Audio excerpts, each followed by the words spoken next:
ஆண்டவன் நீயே, ஆள்பவனும் நீயே, நீண்ட புகழ் மேவி நின்றவனும் நீயே, அன்னையும் நீயே, அப்பனும் நீயே, என்னை புறம் காக்கும் இறைவனும் நீயே.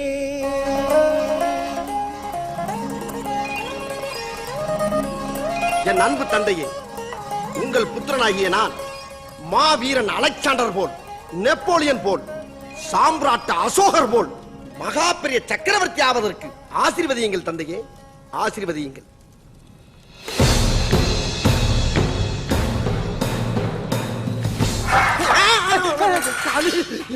ஏ பூசாரி, பூஜாவையும் கும்பாவையும் கவட்டிக்கு அடியில் வைப்பது ஓரமாக வை என்று உனக்கு 1000 முறை சொல்லி இருக்கிறேன். உன்னை யாரங்கே யாரங்கே யாரடா அங்கே லகுட பாண்டிகளா எங்கே சென்றீர்கள்? இந்த பூசாரியை புடனியில் போட்டு காவிசம் பச்சை மிளகாயை கசக்கி கண்ணில் பிழியுங்கள், கண் அவையும் வரை பிழியுங்கள்.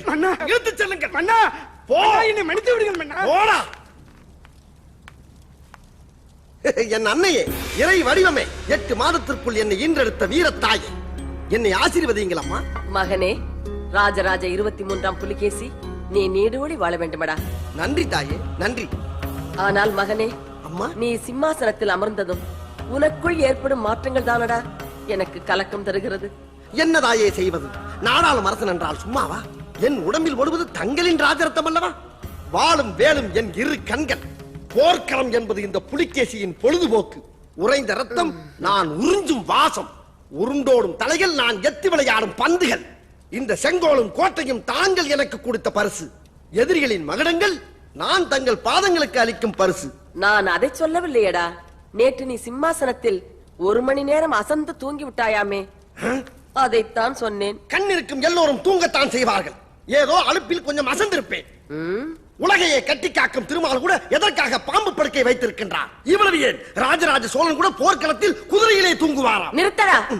உன்னை நம்பித்தானேடா இந்த நாடே இருக்கிறது. கடமையை செய்யும் நேரத்தில் கண்டபடி தூங்காதே. போடா போடா. வணக்கம் அரசே. மன்னா, என்ன தூங்கி விட்டேனாம், அதை பெரிய துக்கமாக பேசுகிறார்கள். அப்படியா? என்ன அப்படியா? வாரும் அமைச்சரே, வாரும்.